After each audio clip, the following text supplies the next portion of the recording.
ni EACC na tusonge mbele.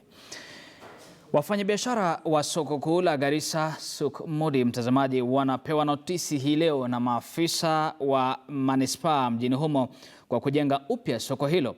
Barabara katika soko hilo ni Duni, Hasa, Mkasa, Moto, Unapotokea. Na sasa tunaungana na mwandishi wetu wa habari kutoka maeneo hayo ya kaskazini mashariki mwa Kenya na Hasa katika kaunti hiyo ya Garissa, Hamza Yusuf, na tupashe mengi zaidi. Hamza, karibu sana kwenye taarifa za leo mashinani. Hebu tueleze masaibu na pengine changamoto ambazo wanapitia wafanyabiashara katika soko hili katika kaunti ya Garissa. Na asante sana mwenzangu Wambua. Kumekwepo na tatizo kwa muda mwingi sana, hasa wachuuzi kutoka kaunti ya Garissa na Manispaa na pia bodaboda na Manispaa. Kumekuwa na mvutano haya kwa takriban mwaka mmoja na nusu hivi. Japo haya yalikuwa nimeripotiwa pia miaka kadhaa zilizopita, lakini hali hii imeweza kuanza kwa sababu ya kudaiwa kwamba serikali ya kaunti ya Garissa ina mipango ya kubadilisha taswira ya mji wa Garissa, hasa katikati mwa mji wa Garissa na pia soko hili kubwa sana ambao ni tegemeo kitega uchumi cha watu wengi sana. Na wakazi ambao wanaishi katika soko hili wanasema kwamba wana haki kwa sababu soko hili limekuwepo kwa zaidi ya miaka 30 au miaka 40. Ni katika soko hili ambapo imeweza kulea watoto wengi katika kaunti ya Garissa. Kwa hivyo wakazi katika sehemu ya Garissa wengi wao wanategemea soko hili na wanasema kwamba kuondoka katika soko hili imekuwa ni tatizo. Japo serikali ya kaunti ya Garissa imeweza kupanga mipango mingine ya kuweza kuwafurusha au kuweza kuwatoa wafanyabiashara katika soko hili na kuweza kuwapeleka maeneo mengine. Tatizo kubwa ambalo limeweza kushuhudiwa miezi miwili zilizopita ilikuwa ni kati ya wachuuzi kati ya wanabodaboda na pia Manispaa ya mji wa Garissa. Unavyokumbuka kwamba hivi majuzi au wiki iliyopita kulikuwa na ile sintofahamu nipe nikupe kati ya maafisa wa usalama na pia wanabodaboda. Hali hiyo imeweza kutulizwa baadaye. Nilipozungumza na waziri Ishale ambaye anasimamia masuala haya ya mpangilio wa mji wa Garissa, alinieleza kwamba tatizo kubwa ni kuweza kufanya wanabodaboda na wanatuktu katikati ya mji wa Garissa kuweza kuzua msongamano wa magari na hivyo basi kuweza kuleta uwekezaji katika mji wa Garissa chini kidogo.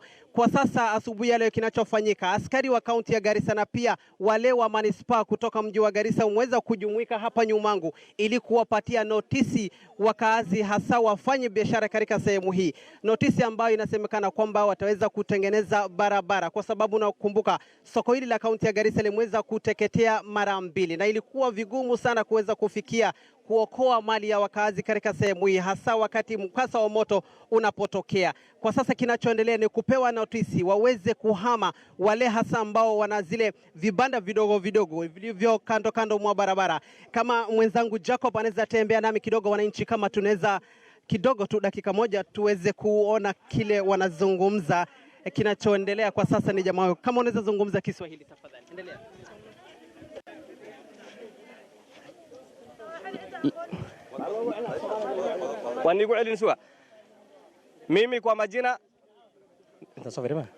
Mimi kwa majina naitwa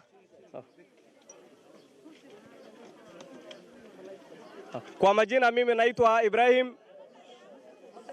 Mimi ni director enforcement ya county. Kazi yangu ni kumake sure kazi sheria na kanuni za county zinafuatwa zote na zinatimizwa. Leo tumekuja kwa hii soko inaitwa Soko Mugdi na inaitwa Black Market ya Garissa, na ndio ile market kubwa ya hii town ya Garissa. Na tumekuja kwa sababu hii market inakuwa na shida mingi, watu wengi wanaishi, kuna biashara tofauti hapa, na ndio ile mahali biashara inaendelea kubwa kwa hii town. Wakati mwingi, wakati hitilafu inatokezea either ya kisiasa ama vingine, mahali mtu yote ile anasikia amekosewa anaweka moto ni hii soko. Mara mingi hii soko imechomwa. Ile ya mwisho ilichomwa ilikuwa after election ya 2017. Wakati mtu mmoja ametangazwa kwamba ameshinda na mwingine amepoteza kura, ndio soko imechomwa. Wale wana protest post election violence kila wakati ya Garissa. Mahali ya kuchoma ya kwanza inakuwa hii market. Na mali mingi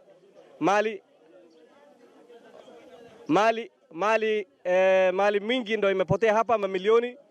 Kila wakati raia wana complain kwamba serikali iko wapi wakati soko ikichomeka. Na shida ile iko hapa ni kwamba ile barabara ya kuaccess hii market, barabara ile ya kuaccess hii market ambayo wale wananunua bidhaa kutoka hii soko na wale wanaleta ile barabara ya kuingia hakuna. Watu wamekaa, wale wanafanya biashara rejareja na hawkers wako wameoccupy hiyo barabara. Hata moto ikitokezea saa hii na moto ikuja hakuna mahali ya kupita. Soko itachomeka yote na kila wakati iko namna hiyo. Last time wakati ilichomeka soko 2017, serikali imetengeneza njia na ikaweka beacons kwa ile access road ya hii market ya Soko. Watu wamerudi kwa hiyo access road. Leo tumekuja hapa kupeana notice, kuongea na watu ya Soko wote tukishirikiana na komiti ya Soko. Tumekuja kuserve notice ya siku 7 kwa watu ya Soko wale wako kwa barabara access road ya hii market. Tumekuja kupeana notices na notice ni 7 days. Hiyo inaanza leo tarehe 5 na inaisha tarehe 12. Tarehe 12 tunataka by tarehe 12 watu wote wale wako kwa hii barabara ya soko watoke kwa hiyo barabara. Hii barabara iwe barabara ambayo kila siku magari zinaingilia upande ile karibu katikati ya Jamaa Towers na Baraka Bazaar ikipitia ndani ya soko na kutokezea hapa katikati ya Al-Waqf na hii ghorofa mpya hapa. Na tunataka hii ni maslaha ya soko. Biashara yao iwe mtu anaweza nunua ile gari ya kununua na wale watu wanunua waingie na wale wanapeleka pia waweze kutoka. Na tumekuja namna hiyo na hatujakuja kuvuruga raia hapa leo. Asante sana. Huyo ni mmoja ya wale maafisa wa Manispaa kutoka sehemu hii, na anachosema ni kwamba anawapatia notisi hasa wale ambao wanafanya biashara ndogo ndogo katika sehemu hii ili kuweza kupanua mji wa Garissa. Mtazamaji, kumbuka makosa kubwa inayowekewa serikali ya kaunti ya Garissa ni kuvunja zile vibanda za wananchi au wafanyi biashara bila idhini. Wanadaiwa kwamba hawajapeana notisi na hivyo basi wamelazimu akina mama wengi sana ambao ni maskini kuweza kuuza biashara zao nje kwa sasa bila kuwapatia sehemu mbadala. Japo kwa upande wao wanasema kwamba wanawapatia nafasi ya kuweza kuendesha biashara hiyo kwa sehemu ambao ujenzi unaendelea kwa sasa. Mengi zaidi tutaweza kufuatilia taarifa hii kutoka kaunti ya Garissa. Nick. Asante sana Hamza Yusuf kwa hiyo taarifa kutoka kaunti ya